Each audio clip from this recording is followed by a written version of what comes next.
কবিতার নাম একটা পাখি। কবির নাম শান্তনু বন্দ্যোপাধ্যায়। একটা পাখি গাছের ডালে বৃষ্টিতে ভিজছিল। একটা মেয়ে ছাতা মাথায় স্কুলে যাচ্ছিল। পাখি বলল, আমায় তুমি ছাতার নিচে নেবে?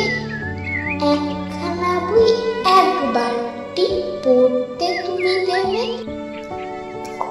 বলল, বই পড়লে আমার মতো হবে, ঝড় বাদলা মাথায় স্কুলে যাবে।